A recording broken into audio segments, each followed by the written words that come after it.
세계 시장을 점령한 K9 자주포가 다시 한번 초대박 수출 신화를 이뤘습니다. 지난 1월 23일 인도는 히말라야 라다크에서 중국과의 국경 분쟁에 사용하기 위해 K9 바지라 자주포 200문을 추가로 주문했습니다. 그만큼 수출액도 엄청난데요. 이번 계약의 규모는 우리 돈 1조 6천억이 넘습니다. 그런데 일각에서는 이번 수출 계약조차 대한민국이 받게 될 러브콜 중 하나일 뿐이라고 말합니다. K9을 구매했던 국가들이 한국의 무기 맛에 반해 한국을 다시 찾을 것이기 때문이라고 하는데요. 실제로 최근 들어 K9을 도입했던 나라들의 움직임이 심상치가 않습니다. K9 자주포의 차체를 이용해 새로운 무기 체계를 개발하고 싶다는 나라들이 늘고 있는 상황인데요. 군사 전문가들은 이런 현상이 일어나는 이유로 K9 차체의 신뢰성을 경험한 국가들이 새로운 장비를 개발할 때 검증된 차체를 사용해 개발 기간을 줄이기 위함이라고 설명했습니다. 즉 K9의 차체는 자주포용으로 개발됐지만 다른 무기 체계 개발에 얼마든지 응용할 수 있을 만큼 가능성이 무궁무진하다는 것입니다. 또한 우리나라도 K9의 개조를 요구한 사례를 참고해 무기 개발에 활용하면 얼마든지 새로운 무기 체계를 만들어낼 수 있습니다. 그렇다면 외국에서 추진 중인 K9 개조 사례는 무엇이 있을까요? 그래서 준비했습니다. 오늘은 세계 시장을 석권하고 있는 대한민국 원조 명품 무기 개조된 K9에 대해 알아보겠습니다.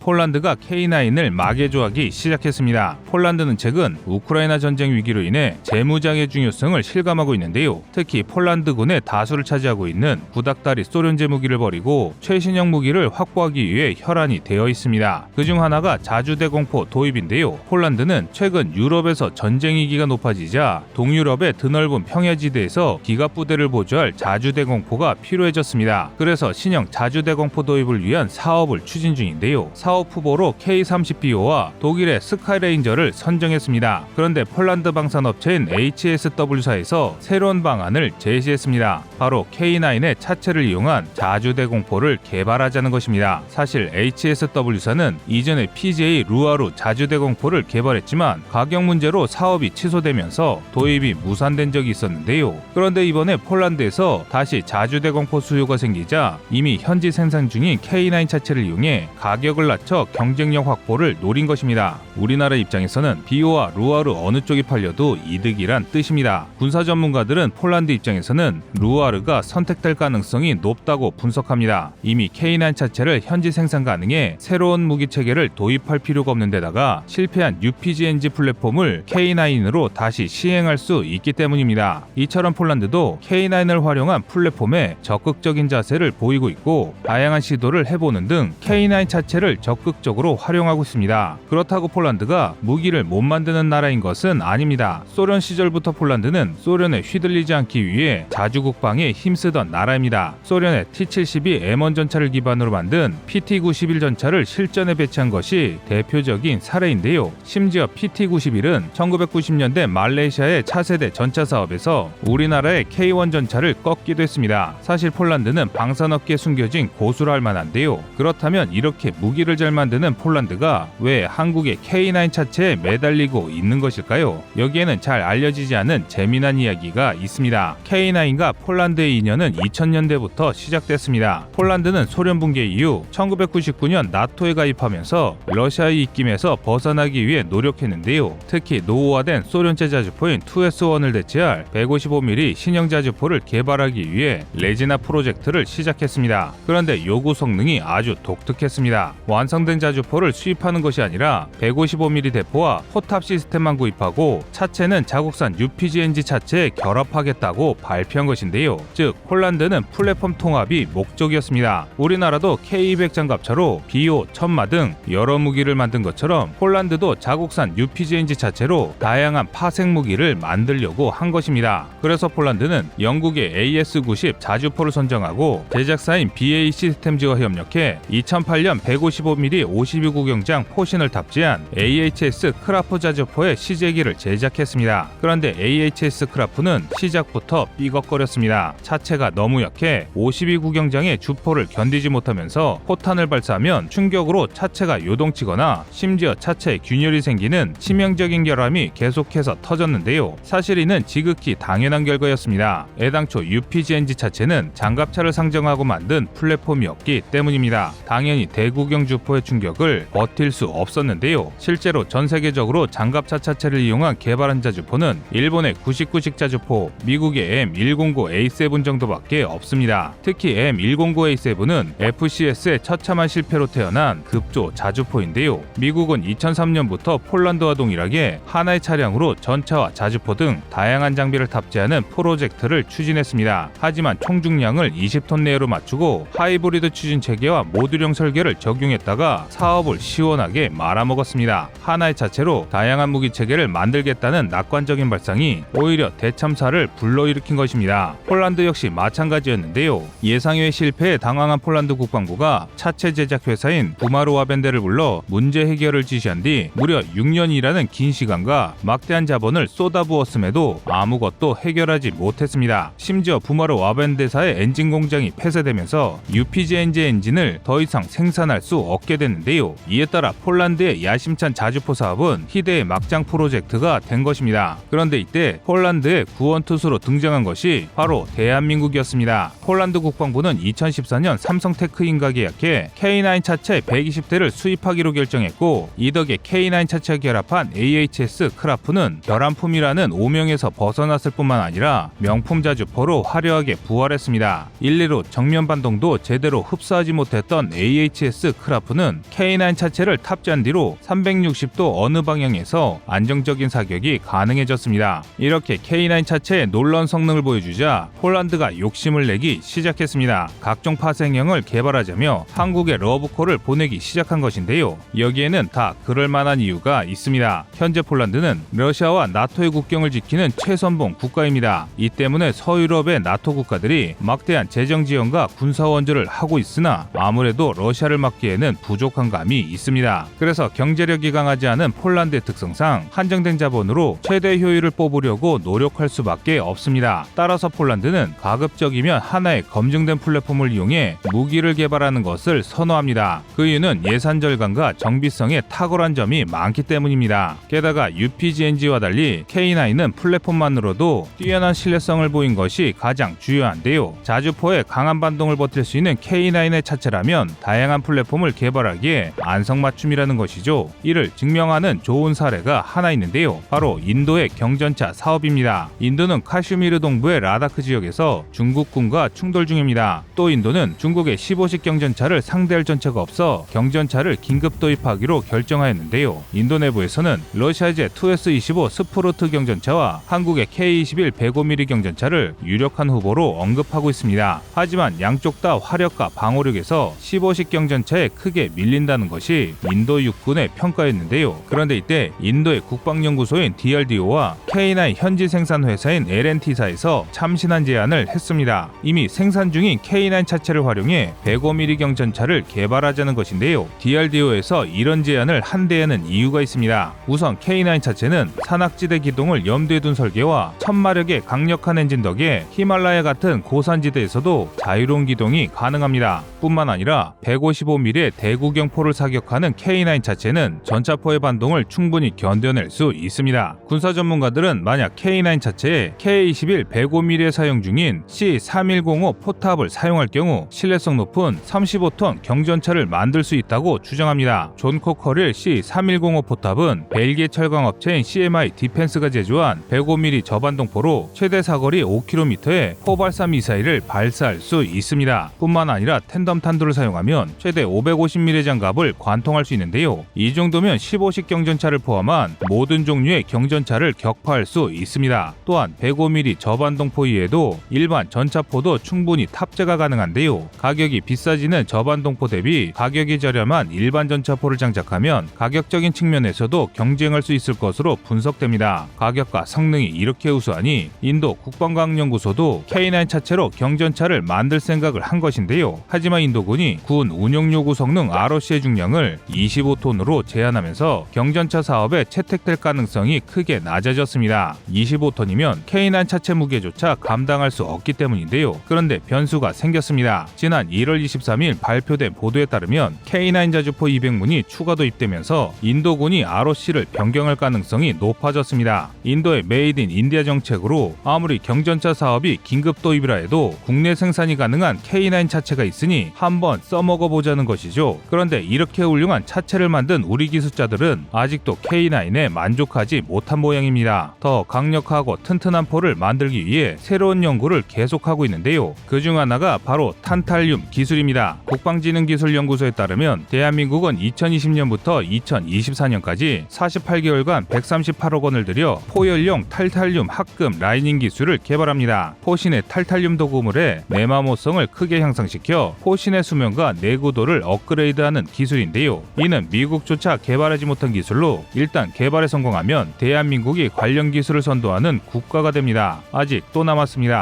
현재 우리 군은 미국이 최근 개발을 완료한 XM1299 ERCA 자주포에 버금가는 58구경장 자주포 포신을 개발 중입니다. 이를 K9 시리즈의 최종 개량형인 K9 A3에 적용할 예정인데요. 탈탈륨 합금과 58구경장 포신이 합쳐진다면 K9 자주포는 명실상부한 세계 최강의 자주포가 될 것이 확실합니다. 이번 K9 차체 개량 사업을 바탕으로 세계 시장에서 구매자들의 수요를 확인하고 더 발전시킨다면 대한민국의 방산업계는 지금보다 더 크게 성장할 수 있을 것입니다. 여러분의 생각은 어떠신가요?